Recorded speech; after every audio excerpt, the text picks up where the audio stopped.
किसान की घड़ी। एक दिन की बात है। एक किसान अपने खेत के पास स्थित अनाज की कोठी में काम कर रहा था। काम के दौरान उसकी घड़ी कहीं खो गई। वह घड़ी उसके पिता द्वारा उसे उपहार में दी गई थी। इस कारण उससे उसका भावनात्मक लगाव था। उसने वह घड़ी ढूंढने की बहुत कोशिश की। कोठी का हर कोना छान मारा, लेकिन घड़ी नहीं मिली। हताश होकर वह कोठी से बाहर आ गया। वहां उसने देखा कि कुछ बच्चे खेल रहे हैं।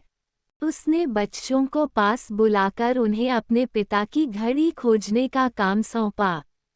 घड़ी ढूंढ निकालने वाले को इनाम देने की घोषणा भी की। इनाम के लालच में बच्चे तुरंत मान गए। कोठी के अंदर जाकर बच्चे घड़ी की खोज में लग गए। इधर उधर, यहाँ वहाँ, हर जगह खोजने पर भी घड़ी नहीं मिल पाई। बच्चे थक गए और उन्होंने हार मान ली। किसान ने अब घड़ी मिलने की आस खो दी। बच्चों के जाने के बाद वह कोठी में उदास बैठा था। तभी एक बच्चा वापस आया और किसान से बोला कि वह एक बार फिर से घड़ी ढूंढने की कोशिश करना चाहता था। किसान ने हामी भर दी। बच्चा कोठी के भीतर गया और कुछ ही देर में बाहर आ गया। उसके हाथ में किसान की घड़ी थी। जब किसान ने वह घड़ी देखी तो बहुत खुश हुआ। उसे आश्चर्य हुआ कि जिस घड़ी को ढूंढने में सब नाकामयाब रहे, उसे उस बच्चे ने कैसे ढूंढ निकाला। पूछने पर बच्चे ने बताया कि कोठी के भीतर जाकर वह चुपचाप एक जगह खड़ा हो गया और सुनने लगा।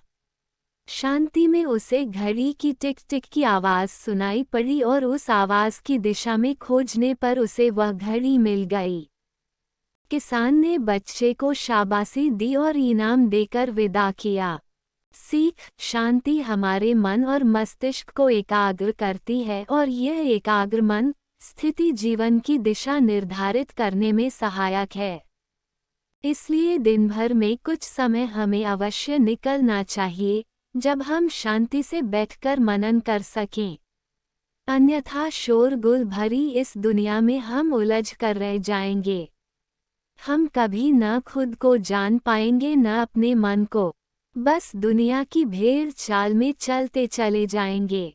जब आंख खुलगी तो बस पछतावा होगा कि